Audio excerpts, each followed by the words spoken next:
Hoy, kung ikaw ni karon, be proud of yourself. Kana bang lisod kay imong kinabuhi nga you are thinking, you thought nga di na ka survive, di na ka mabuntagan. Sa kagrabe sa kalisod, yung di na kakaginhawa, makaparalyze ba ang problema?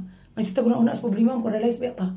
Di na ta ka unag tarong, di na ta kalihok, di na gitaganan as ibukat kay itong lawas. Kung magpadat sa problema. No? Kay nakasuway mo anak.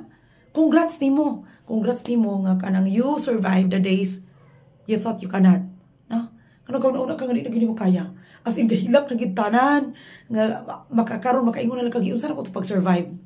No, maingana mga igsuono nga kanang you pass all the trials nga gatuod jud ka og end of the world na to. Sa grabe na gid kayo kag-give up na gid kasi imong kinabuhi, grabe na gid kay kalisod. Pero nag-stand gihapon ka dinha.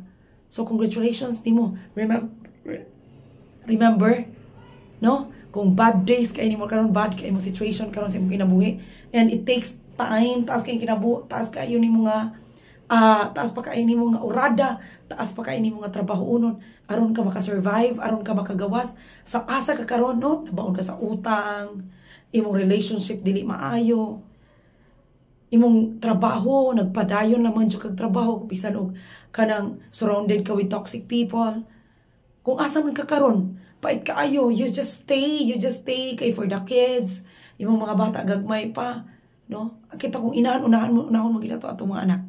Di man jud ta pwede nga di ta magtinalawan ta ini ato ipasas lain kay di na nato kaya, no? May natong himo-himo ana jud, may ginatong himo, wag kita na langpit nya karon sa panahon nga magkalisod ta ato na nang biyaan, ato na nang mura na tag nangiti, ato na lang nang pasagdan dinha.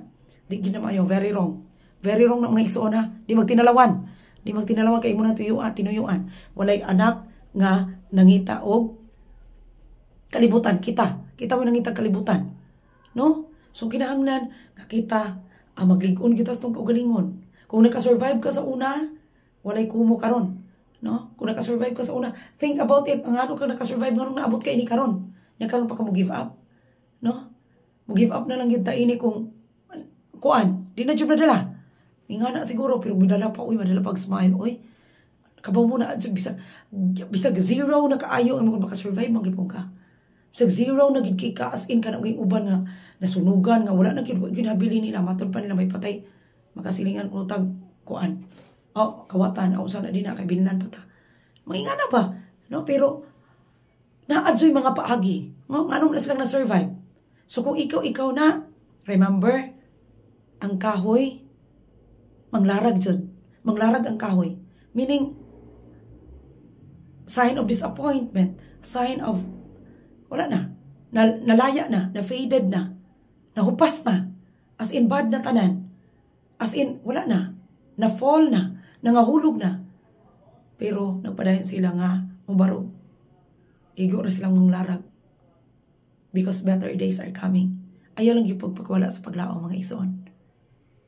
Congratulations nimo kung karon nagstay gyapon ka and okay gyapon imong kinabuhi.